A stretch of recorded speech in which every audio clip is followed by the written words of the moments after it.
Sekmadienį Lietuva rinks naują šalies prezidentą, todėl Andrius Mamontovas turi vieną klausimą.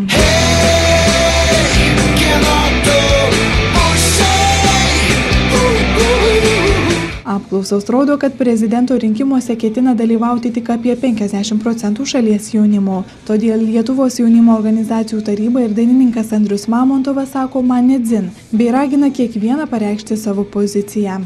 Aš noriu jaustis turys teisę kritikuoti valdžią, to, kad aš už ją balsavau, už tam tikrų žmonių išrinkimą arba neišrinkimą.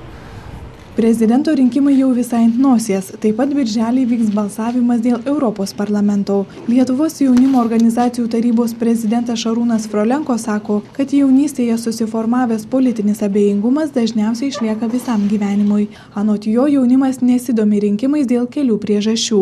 Viena jų nesuprantama rinkimų programų informacija ar kaip vyksta patys rinkimai. Mes orientuojamės į pačios aktualiausios ir lengvai suprantamos informacijos pateikimą jaunimui.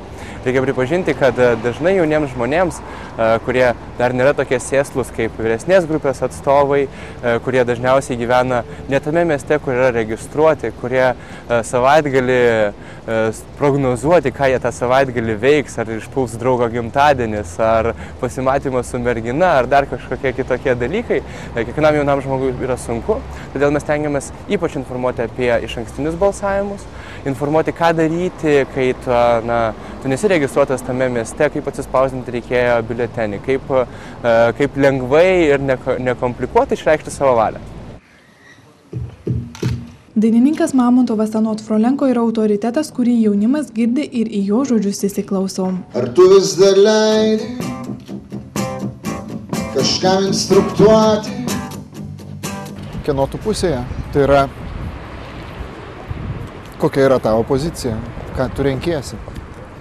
Jeigu tu nori, kad tavo gyvenimas būtų geresnis, tu turi daryti veiksmą. Jeigu tu tik tai sėdi kokiai nors pelkiai ir laukia, kada jinai virs žydinčią pievą, tai nieko nebus. Ta pelkė taps vis labiau dvokianti. Dėl to tu turi daryti žingsnį, jeigu tu nori iš jos išlipti. Žingsnis šitoje vietoje ir yra balsavimas. Aišku, tai neišspręs iškart mūsų visų problemų. Tai yra daugelio metų darbas, bet tol, kol mes bent mažai žingsniukais nepradėsime eiti kurią nors pusę, niekas nesikeis. Mamontovas sako, kad nebalsuodami sprendimo teisę atiduodami į kitų žmonių rankas. To pasekmes pats dainininkas pajuto savo kailiu prieš 5 metus. Prieš kelis metus tai toks gėdingas visas prezidento apkaltos procesas. Aš supratau, kad aš neturiu teisės piktintis, todėl kad aš tada nedalyvavau balsavimuose, kai buvo išrinktas nušalintas prezidentas Rolandas Paksas. Ir aišku, kad po to aš jau pirmas balsuoti už sekančius prezidento rinkimus, tol kad supratau, kad aš, jeigu mane jaudina vis tik tai, kas vyksta kažkaip tai valdžioje, jeigu mane paliečia žmonių, kurie yra valdžioje kažkokie veiksmai, teigiami, neigiami, vadinasi, aš turiu eiti ir balsuoti, nes aš be mano arba nebe mano pasirinkimo tai vyksta. Aš tiesiog noriu turėti teisę kritikuoti paskui. Tačiau net ir norintieji kritikuoti ne visada ateina į rinkimus. Ir Mamontovas sako puikiai suprantas, kad jaunimui labiau rūpi asmeniniai dalykai, kad jie ieško savo vietos pasaulyje ar antrosios pusės. Galvoja, kaip įsitvirtinti gyvenime ar kokią profesiją rinktis. Kaip tik tokiai visuomenės daliai ir skirta kampanija su skambiu šūkiu neprikiaulink Lietuvai, ateik balsuoti. Simbolių pasirinktas paršelis primena, kad nebalsuodami mes iškrečiame kiaulystę kitiems. Pakankamai aštriai, sakyčiau, sako, neprikiaulink Lietuvai, ateik balsuoti. Tai lauko reklama tikrai yra orientuota į studentišką jaunimą, ji yra visose studentiškose Lietuvos miestuose iškabinta stotelėse, kad studentai važiuodami į paskaitas, važiuodami iš paskaitų matytų ir išgirstų tą žinutę. Šią savaitę jau bus pradėti dalinti vadinami mūsų durų pakabukai bendrabučiuose.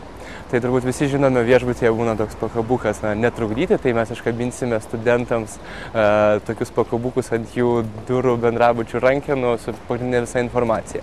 Taip pat internetinis puslapis manedzin.lt, kuriame galima rasti vėlgi visą tą pačią informaciją, pagrindinę, šiek tiek perkramtytą ir pateiktą paprastais žodžiais, necituojant įstatymų ar teisės aktų. Ir pabaigai Mamontovas primena, kad jeigu ir manote, jog nėra už ką balsuoti, reikia rinktis mažesnį blogį arba sugadinti biuletenį ir taip parodyti savo politinę poziciją.